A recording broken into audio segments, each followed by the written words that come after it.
something to tell the people at home. Should I tell them, Ken? What do you, I guess? Yes, Ken loves this weekend's first fall harvest movie so much that he has created an out-of-this-world serving tray so we can have all of our movie snacks on this tray when we watch the film. Isn't that right, I'm just Ken? excited that we're finally here and like we're starting the harvest movies. Yeah, no, it makes me very excited. Yeah, so it's this Saturday, 9 p.m., Over the Moon in Love. It's Jessica Lowndes, who I adore. I did projects with her here like seasons ago in West Brown.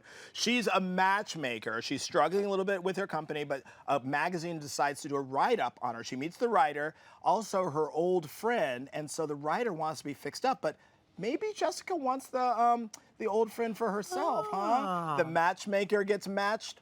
Maybe. How about maybe that? Not. So it's on our fall harvest checklist. Right. That's right. So this is the first one we're checking the first out one. today. Watch this movie and make a wish on a full moon. So the movie's on October 5th, and the full moon of October, which is actually a hunter moon, is October 13th. So you've got two things you have to do, all right? Nice. I love that you knew that little part of celestial information.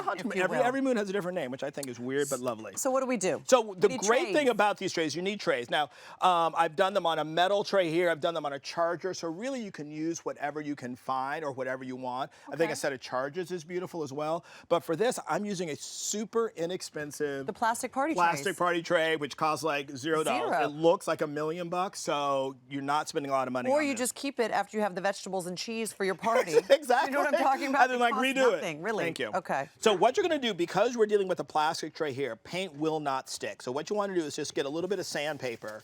This is a sanding block, and just go over and scuff up the whole thing, and that's going to give it some tooth and grit for the paint. Otherwise, it's just going to chip off. All right. Hit it with just some gray spray paint. You can use light gray. Sometimes I use darker gray, depending upon what kind of moon you want. Okay. And just give it a full coat. Do you want matte spray paint?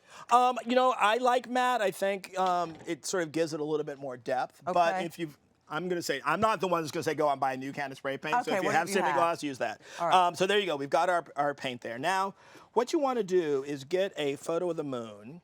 As you can see that there. And so you get sort of an idea of the craters and all that. Get some plain old white craft paint or latex paint. Probably good. I'm noticing the way you spray painted it, it didn't all seep in exactly the same, but that's probably better. It's going to be fine because there's so much texture. Don't worry if you don't get full coverage or if you have a weird tray. And then you're just going to stipple. You sort of stipple all around, kind of in the pattern of the moon, of where you see the white. There is no rhyme or reason because the moon changes depending upon sort of time of year and where you're looking at it.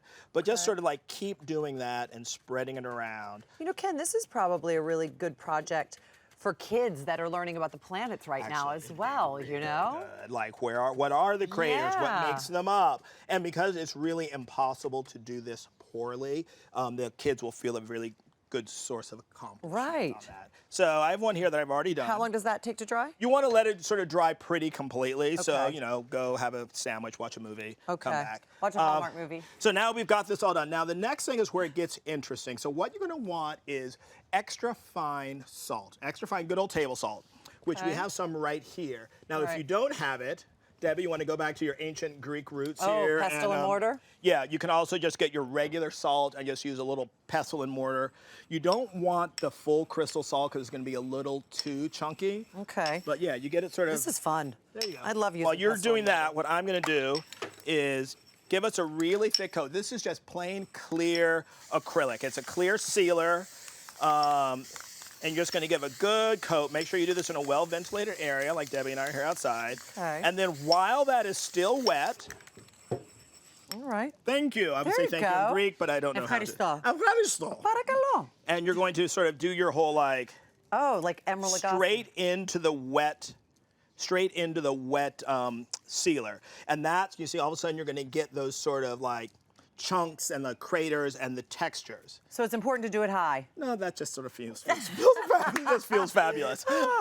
So you have your extra fine salt, and then what I found is great is adding mica powder. Okay. So what mica powder is, you can get this at any craft store, you can order it online, and it is actually, mica's a rock, and it actually is flaky and iridescent. It comes in colors. The color's not so important. You get a gray or a silver. Okay. If you can see inside there, it's super shiny, and that's going to give it this sort of great kind of iridescence. So while it's still wet, again, This is so fun. Sprinkle Ken. some of that on. And that, you're going to get the texture with the salt, and then you're going to get that iridescence with the actual mica powder. Now, this is all still wet. What you want to Okay. do is let it sit now when you're happy with that for about 5 minutes. Okay. Got one right under We have here. one more step. So once it's set for about 5 minutes, but before it's totally dry, go back through. Spray it again? And spray it again. So what that will happen is because it's not totally dry, this top coat will bind with the bottom coat. Nice. And the top coat will then seal it. So all of your mica powder and your Doesn't salt crumble off. will be like set in there. And so it'll be great for serving. Now, how long will etc. that need to dry? I would let this dry for a full 24 hours. Come back and test it, run your hand. If anything crumbles off at all, give it just another coat. I love this so much. Are you over the moon for it? Over the moon for you, Ken Wingard. Now, you will make sure to visit hallmarkchannel.com for the full instructions. And don't forget to tune in to the premiere of Over the Moon in Love Saturday, October 5th at 9, 8 Central on Hallmark Channel. And guess